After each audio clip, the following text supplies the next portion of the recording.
Transforma-me conforme a tua palavra. Shalom, irmãos e irmãs, que a paz de Deus continue guardando seu coração e mente em Cristo Jesus, porque Ele excede todo entendimento. Hoje chegamos ao final do capítulo 1 de Ruth e podemos pegar essa história do primeiro capítulo e, se a gente fôssemos montar aqui um quadro, né? O primeiro quadro fala de como era o momento ali político dessa época, onde diz que era a época dos juízes. E essa época dos juízes é caracterizada porque cada um fazia o que parecia certo aos seus próprios olhos. Então por isso que Elimeleque pareceu bem sair de Belém e ir lá para a terra de Moabe, contrariando princípios espirituais, contrariando a lei de Deus, contrariando o mandamento de não se misturar com os moabitas, mas ele foi.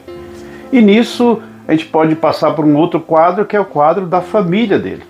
E da tragédia, da dificuldade que eles passaram no tempo que moraram em Moabe. Tanto é que o Elimeleque faleceu, seus filhos faleceram, e no coração da sua esposa uma dor muito grande, a Noemi, uma amargura muito grande, nesse quadro dessa família, nessa tragédia, que ela volta para a terra de Belém. E aí podemos ver um outro quadro da sua nora, que se apega a ela, que faz um compromisso de ficar com ela, apesar das dificuldades, apesar de toda a crise que agora as duas estão passando, retornam para Belém e com semblante da dor, a Noemi com a amargura no seu coração.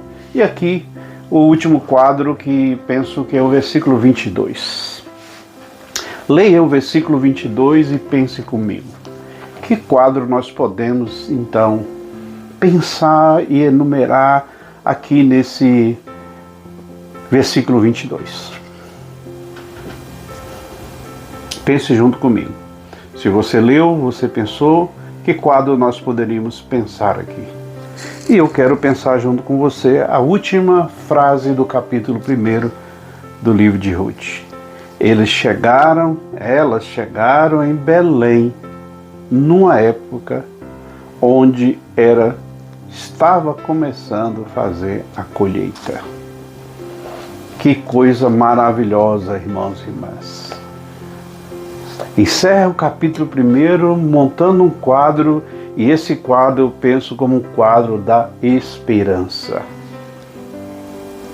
Diante de tudo que está sendo narrado, descrito, a narrativa bíblica desse capítulo 1, de todas as dificuldades que essa família enfrenta, que a Noemi enfrenta, que a Ruth agora agregada a ela, ligada a ela, as duas juntas, passando por essa dificuldade do retorno, encerra dizendo que há esperança. Era a época da colheita. Assim eu penso, irmãos e irmãs, que lição poderosa para a nossa vida. Não importa o que nós vivenciamos, o que a vida traz, as crises, as dificuldades, as tragédias da vida, o que nós nunca podemos perder é a esperança. Por isso que esse quadro da esperança tem que ficar muito forte na nossa vida, na minha, na sua, quando nós estamos enfrentando o nosso dia a dia, enfrentando os dias maus, enfrentando os desafios, enfrentando as dificuldades, e nisso tudo nós olhamos com esperança. Porque a última palavra sempre é do Senhor. Nunca podemos dizer que não tem jeito, nunca podemos dizer que é o fim das coisas, porque quando Deus está no processo, sempre há esperança. Por isso, meu querido, minha querida, que seu coração se alegre em Deus nesse dia.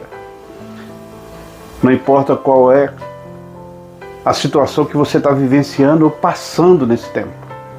Creia em Deus e tenha esperança no seu coração.